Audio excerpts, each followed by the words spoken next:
Hi, Lydia. I'm making you the presenter now. We need you to tell us. One of the best on the street, Lydia Idem Finkley at Faith Might. Everyone, welcome, Lydia. How are you, Lyd? I'm good, Dale. How are you? Good morning, everyone. Good. Thanks for having me back. Yeah, great to have you back. So you want to start here against the commodity currencies? Or do you want to start with the fulcrum, the pound itself against the dollar? No, Wherever you want to go. Start here because okay. Bank of England shocked us all yesterday. Yeah. Yeah. Wow. So this one, I'm just starting here too on a 4-hour chart, just because I think the move was very well, actually well telegraphed, and it was a move we've been looking at for my students and I for 2 weeks. So we had this breakdown, and I guess I thought I would start on this. Okay. Yeah, true. Yeah, I mean, Canada, and it was a surprise, and you know, the pound is acting pretty good against commodity currencies. Yeah, it's been, yeah, you guys are talking about the Kiwi too, and and the Aussie. I'm going to talk about that too. But with the CAD, we have this breakdown, and we have this this trend line that's been developing for a couple months. So just been keeping an eye on it. Not that it's a pure trend line, but it was just something to keep an eye on while we were kind of meandering at this 160 level. What do they call those trend lines, Lydia, where they go through the internals of the trend and not just points of highs or lows on tails? Do you call them speed lines, or I know Grega calls it some type of Elliott channel or something, but what do you call it? No, for me, it's a trend line. For me, I use trend lines to see if they can be pure, like you're suggesting. Otherwise, yeah, I mean, I don't really use trend lines as decision making. It's more to kind of see how the moves are behaving, if it's an area that the market is paying attention to, because so many traders use trend lines. But you know, it's not a decision making thing in my chart. It's just like interesting price action. So when we're chopping around, so I'll draw it to see if it's something that the trend is respecting or not. This one has been kind of pure, not really. So it's been 160 has been kind of a weird level until yesterday. Then what I thought was really interesting, like this spike, and I think we'll see it better on the 60-minute, that we got this bounce right into this extension. So this is the move. Like, we came down here and we had this rally up to 63.50, which is right into a 61.8 Fibonacci level. And I draw extensions to see the potential target. And I just like the 123. It's quick. It's relatively quick after we come out of a correction. But last week we stalled again at these lows at 160, and I took the profit. So I mean, I came up here at 163, and we were able to ride this wave down and take profits at 160.50. But we were waiting for 158.75. So it felt, you know, it's one of those things where you're like, okay, I'm gonna take the profits because I see price action is waning, and you see the momentum down. You know, momentum is kind of letting up, and it's Friday. You're going into a long weekend, so let me not be greedy, even though I have my target at 158. So this was it was a good lesson. 160 is a support level. It's Friday. We have waning momentum. We took profits. We saw a bounce beginning of this week, and we draw another fib, and it was just another pure move. It came right into 62 yesterday and then just dropped. I mean, it was literally 10 minutes before the announcement. And I DM'd my students saying, you know, we were set up at 62. I was watching it at the 50% line, which was 61.80, and we took it early. And so I don't know, a lot of people saw the tweet. I took it. I went for a run, and I put a stop above it before the Bank of Canada came out, because I couldn't stand it. But I was mad about taking it early because I saw it hit 62.20, and that's just 20 pips. And then came back, and my students had their stops. I didn't have my target in, so I had to come out about 58.30 when I came back from my run. But they got in right, you know, they came out right at the 123. So this was the line. I just put this up to say nothing moves in a straight line. So you want to just keep in mind the bigger overall moves, even when you're coming into a context right here after last week or even yesterday in the context of a smaller move. But we still maintained our target, though we got this kind of, we stopped at support level on Friday, came back and bounced, and then finally hit the target of the overall move. And so is that normal for you to, you know, it's kind of a binary outcome on any kind of central bank, normal for you to not even care about it and just, you know, throwing your stop and, you know, the area is more important than a potential red event? Yes. Okay. Yeah, for me, I don't. It's hard. You can't say you don't trade fundamentals. I mean, like in Forex especially, and I'm sure in future Forex particular though, you have to pay attention to fundamentals, right? But I've gone to a point in my trading where it can't dictate. How I trade. The technicals have to do that. I think fundamentals will always dictate our direction, but it will never keep me out of a technical setup. I can't. I've seen it happen too many times. And so if I was scared of the Bank of Canada announcement, I wouldn't have traded this setup. But this setup was perfect. It was pure. Wow. It was congratulations. So yeah. Especially to my students. You're like Blake, and I sang ice cold water running through her veins. Blake is an old mentor. Like he was one of the first guys when I was first learning Forex. So yeah. So he has some real strict technical rules too that I had followed even back then. But you know, when you're new, it's like how can you not trade that, or how can you take it before an event like that? Yeah, I mean, but my stop was well defined. You know, it was a 61.8 line here at 62.23. So put a stop above that and go for a run. Yeah, smart to step away too. You know, that's something else. You know, Lydia, I think you'll agree. Staring at the screen does not change your destiny on a trade. No, it just makes you more anxious. Yeah, I mean, you know, trades, it makes you to do things too early. Like I said, I was upset that I took it early. I didn't really take it early though, because I took it at the 50% line, but I had my setup at 62. And you perfectionist, you. Yeah. So, yeah, you know, I mean, so anyway, you know, staring at the screen, I've taught people to put their cursor on a candle and then drag it in the direction they want the market to go. That doesn't work, or magnets. I mean, I've tried it all. So really smart to walk away from the screen. And how do you feel when you walked in the door and you saw the outcome? I was like, oh, wow. And I'm mostly because it was, you know, it's just a 300 pip move in 10 minutes. Yeah. You just don't make that kind of money that fast normally. So that's one thing I have to make sure I tell my students too, like, okay, like this is a great trading week. We don't need to put in a whole bunch of trades anymore until, you know, let the markets kind of figure themselves out, especially after this ECB event, and then we'll not chase. That was the biggest thing, because everyone was saying, can we get back in? I said, no, you just hauled 300 pips. Leave it alone.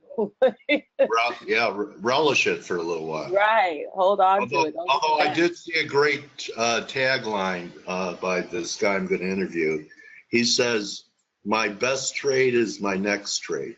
But there's never anything wrong with, you know, relishing the victory. Do you ever tell your students to, after windfalls, pull some money out of their account because they're just digits in the account, and when you spend it and it's cash in hand, it becomes more real than it does when it's just in your account. Like, you know, in Vegas, they give you chips, and you know, you're just betting chips. It's not money. Until it's cash in your hand, and then you know, I did. Yeah, no, I hear you. Yeah. Okay. Yeah, absolutely. So I'm curious where you're at on. Okay, you want to go the pound? Because I'm very interested in. Yeah, you knew I wanted to talk about this. I'm just assuming that you viewed what we. This is a guess that this pullback from 93 to the recent lows is just a pullback in an ongoing bull market. Am I correct that that's your thesis? Yeah, that's my view. So I didn't actually turn. I turned a bit bearish, I guess, for the first half of this week when it broke below Friday's lows. These were Friday's lows, and I was positioned here to go long on Friday. Took like 5 pips and took it off. I did not want to hold the euro pound through the weekend. It's just there's just the geopolitical landscape right now is very volatile over the weekends. Plus Brexit, you don't know what will be said or what's going to be announced over the weekend. So I was very reluctant to hold it. So I saw it rally on Sunday, Monday market open. And that annoyed me because that was my direction and I was following the fib. So it was annoyed, but I liked it. I like when the setup's going my direction, and then it turned over and broke this Friday's low. To me, I thought that was a signal, especially if I could just zoom a bit. You can see how we retested the former lows after that break. So to me, I was selling, and then yesterday we got nothing. And the pound, this is when the pound was rallying, right? It was rallying against the yen, the Aussie, the Kiwi, the CAD. It was right before the announcement. I mean, it was rallying, and we weren't seeing the euro pound break lower. I wanted to ask you about that because, you've been doing this a long time. And, if you play a breakdown area, which legitimately it was, it looked like a breakdown, but the market makes no progress for more than a candle or two, it might hold. If it starts holding for like a few days, I say to myself, why is the market making it convenient for people who didn't sell the breakdown to do it 2 days later? Or do you get jaded when? Yeah, I flipped long yesterday because that makes 0 sense. Look, that to me is a warning. One, it started to feel like I sold lows, and I hate that. So it started to feel like that. And when one of the crosses, usually you'll see like the crosses move in the same direction. Not usually.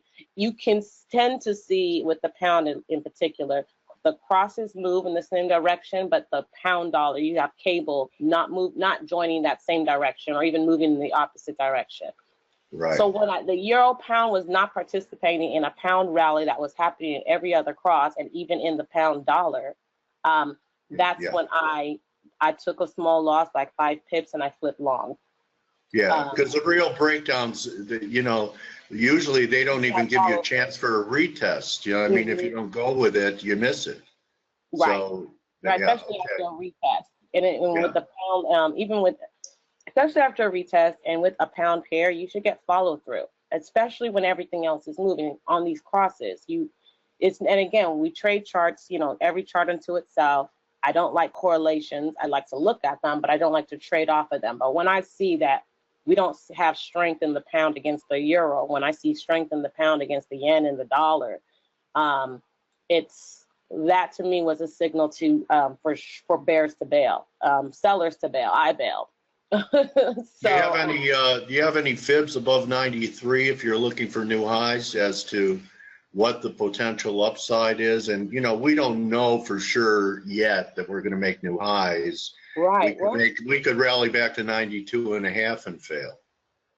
Right. And so I think people are looking for to see what's going to be happening to 92.50 and 93.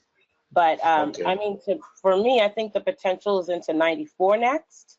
Okay. If you draw a fib, and I think this would be new. So if I were to draw an extension, I think the next extension that I saw landed at 94. Let's just really quickly. Yeah, 93.75. So that would be number.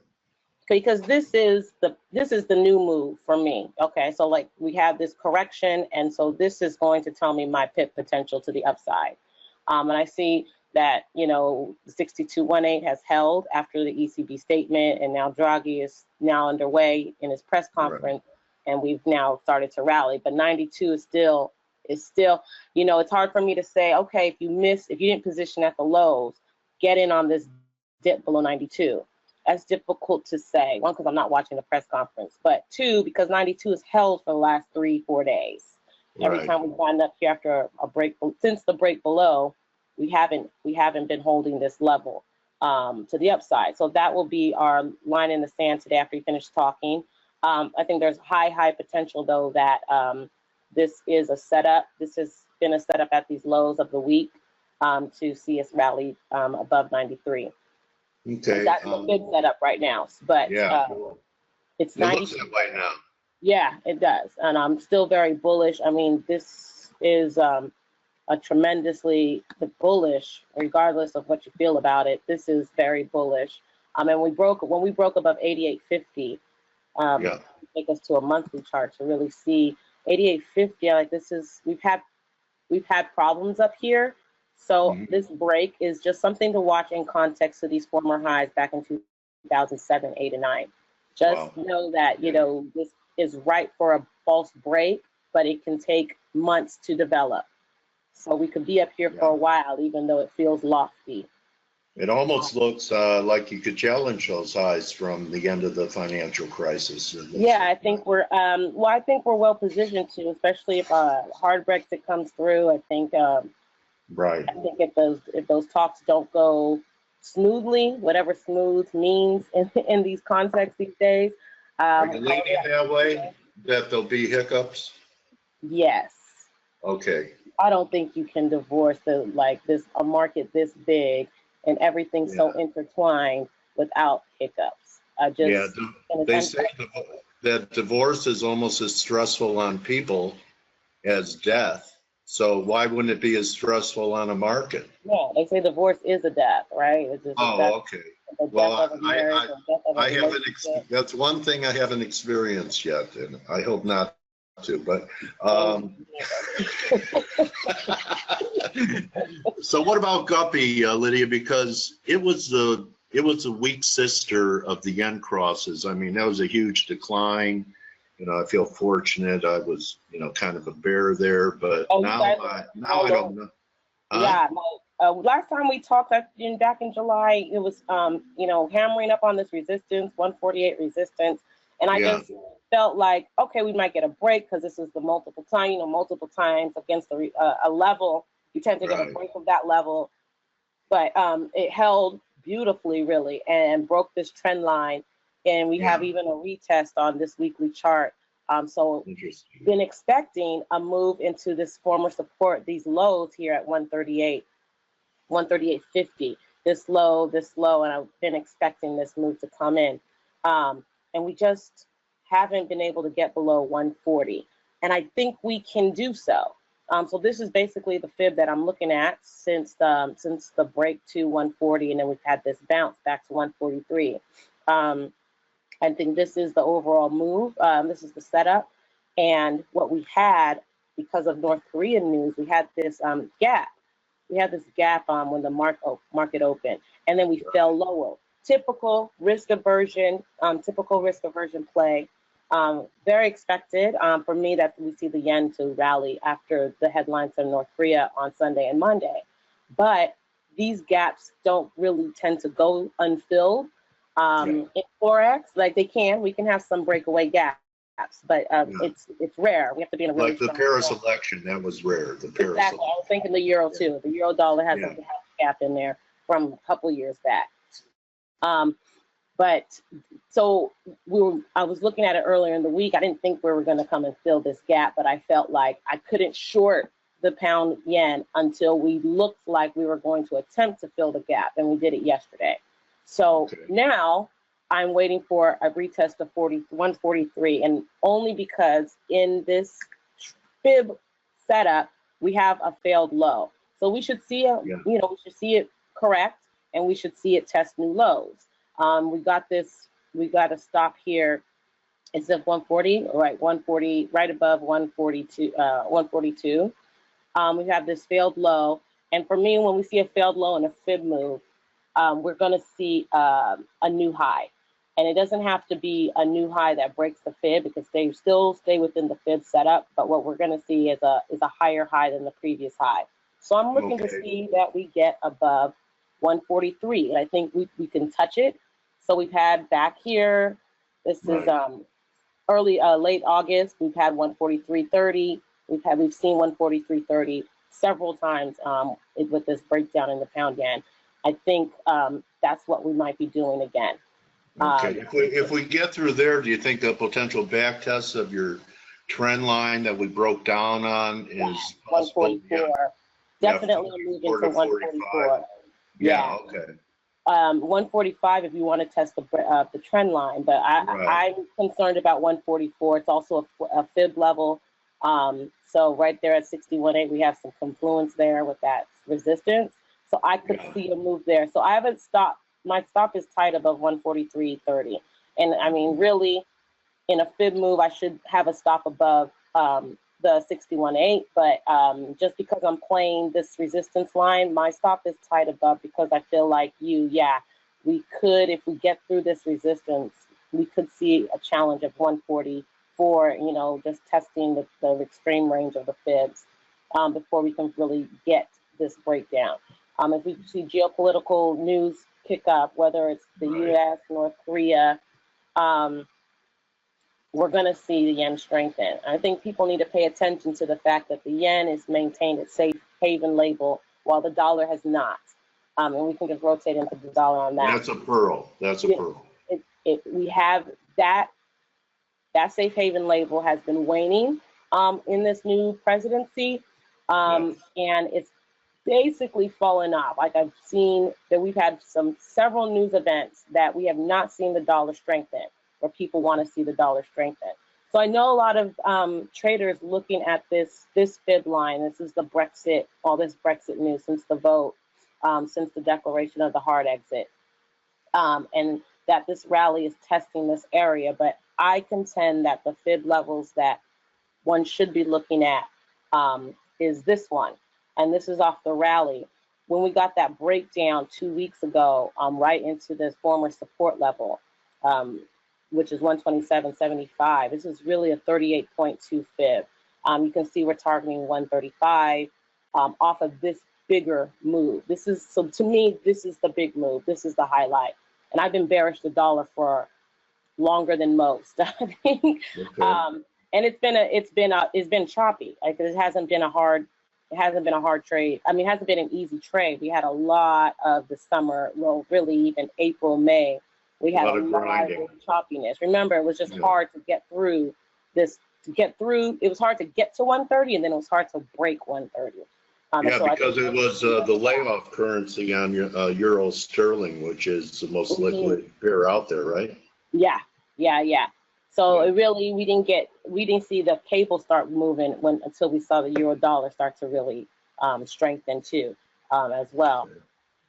So, so your target here is you think we're going to 35 in the I do think we're going to 35, and so if you missed it, like if you missed it, you're looking at the 4-hour chart just to find an entry, and we've had several entries on these pullbacks.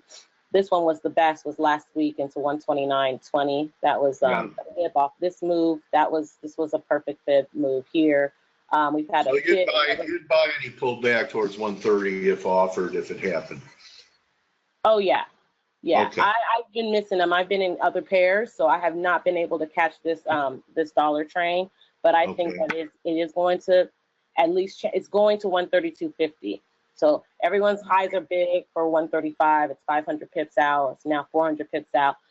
Just do take care to watch 32.50. Don't not respect that this level was hard to break. And I think it would be prudent when we reach up here that you would take some profits, especially if you're positioned down here at these lows. If you're positioned below 130, kudos. I think you can hold it to this resistance level. Take some off. We might get a pullback there. Add back in and wait and ride it to 135. I also have 133.50 or 133.50 somewhere you want to pay attention to too. That where these kind of high, this zone between 133.50 and 135. Back on this time last year, exactly a year ago, we were struggling with whether after we broke 135 for the first time in almost 10 years, we were struggling with moving low with follow through. But we kept coming into 133, 133.50, and then we finally got the breakdown. So I would just say for cable bulls, pay attention to that former high at 32.50. We could find resistance there again and fall back to 130 again. I think that I think the top side here is difficult. It's been difficult, and the difficulty is because the euro pound is going to follow the euro dollar higher, and so Right. this puts a drag on cable. Yeah, So you're buying the weakness instead of the lead. Exactly. So you just have to respect the fact that this is going to be just we're going to fight through a lot of resistance. We're going to fight against weakness. We're going to have this drag from the euro pound. Lower beta, everything. You know, Yeah.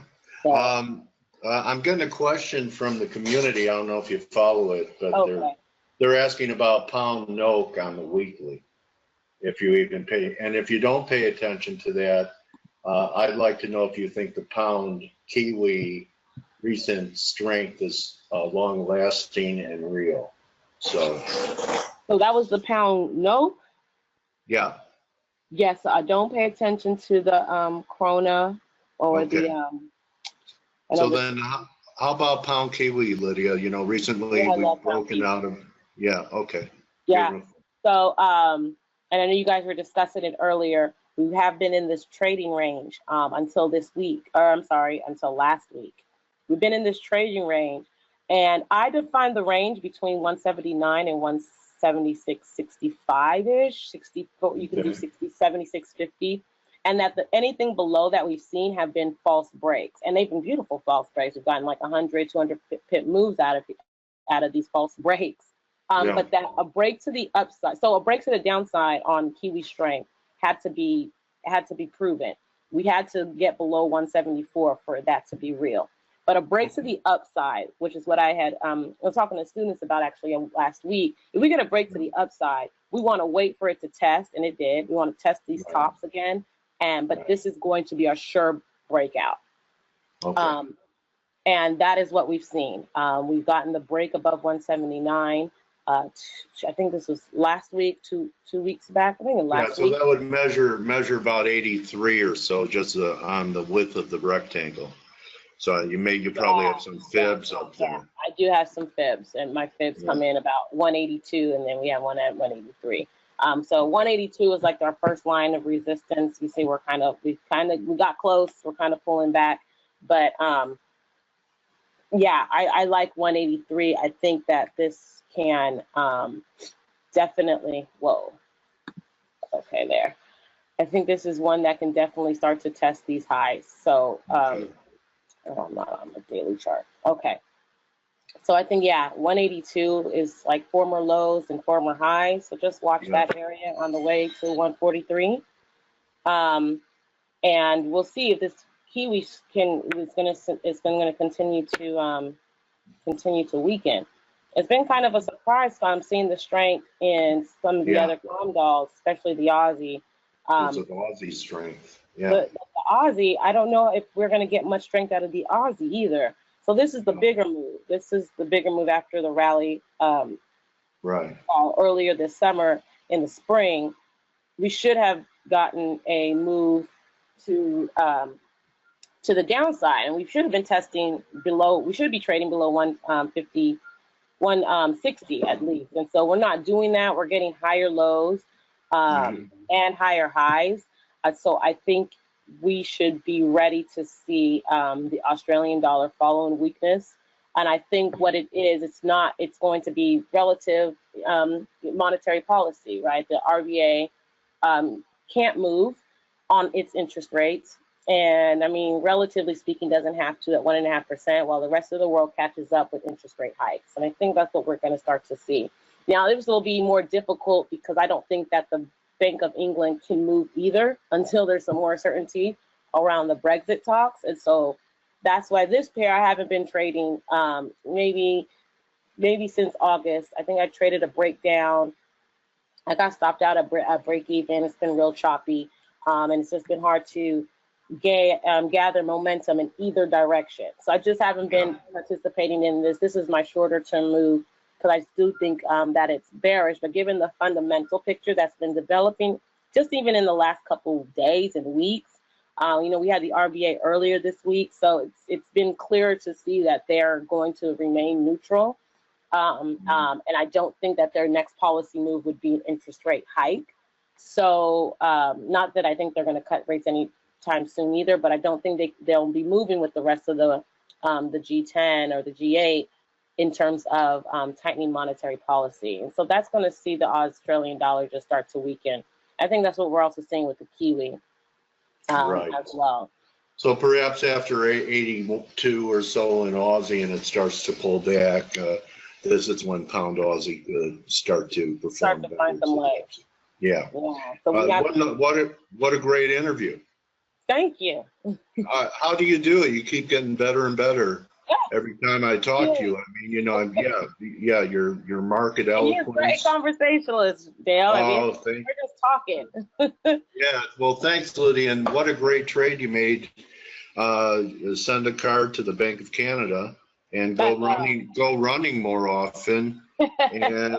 And why don't you show people your site and the best way for them to get in touch with you? Oh, sure. You know, you can find me on Twitter at FaithMight. And I have some room to do classes, and so these are not the classes that you guys have, and there's some great ones out there. Mine is more one-on-one, and we just kind of enhance where you are and where you're at, get you just a lot of my intermediate and more advanced students, they have their own systems, and it's more about just talking through psychology and trading and trade setups and just being true to your rules and just having someone to be accountable to. So, Cool. and I still write, so I mean, I always tweet it out. So you know, just follow me on Twitter. And you can check out my site, it's FaithMight FX. I have some good tabs here, some recent thoughts on other markets like equities, bonds. Yeah, as long as you bring it up. I think I saw a tweet that was unusual. You said for the first time in a while, you're starting to become a little bit concerned about the equity markets. Even if we get a new high here, is it starting to feel like more vulnerability is starting to creep in?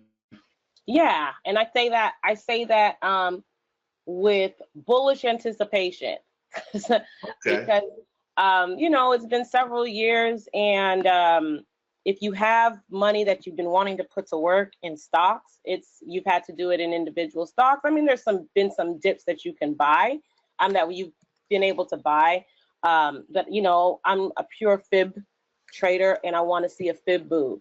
And I do think we're starting to see some divergence at the highs here.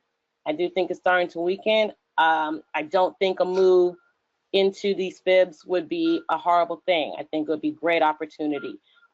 We'd have to keep an open mind about the context. You know, is it a technical move? Is it fundamentally driven? What are those fundamentals? What's going on? Is it war? What's happening, right? So we want to know what the context is. But I want to move into these fibs. Okay. And I think there'll be a lot of panic in the market around that. So it would be, you know, traders need to have their wits about themselves when we come into another correction. Haven't seen it. There's a lot of young traders who have never seen a bear market in equities, who've always been, you know, on this mantra of buying the dips. This is the biggest dip we've had back in end of 2015, and it turned out to be a monster rally after that, right? So sure was. And speaking of monsters, are you following or doing anything with crypto? Oh yeah, I'm following crypto. Crypto. Against another market, you have to follow closely just because the dips come and go in a flash, right? So you have to really be on top of it. But yeah, I mean, I've been lucky enough to have some Bitcoin, and I really mean little bit of Bitcoin and it was worth. I mean, it had to be worth fractions of pennies. Like I really got that little Bitcoin, and it's worth like over $100 now. And I think you got to be foolish to think that this isn't real. And to obviously it's healthy to have skepticism because it's new, but I definitely think cryptocurrencies are going to stay with us, and they're just going to evolve. Let's hope they evolve, because can you imagine going grocery shopping with Bitcoin only? That what you can pay for changes in 5 minutes when you go from the milk. Oh, I could buy the milk. Oh no, I could buy milk and eggs now. Everyone's Walking at the counter, walking prices. Yeah. Great talking with you again, Lydia. Thanks, So, Dale. You too. Thanks for having me.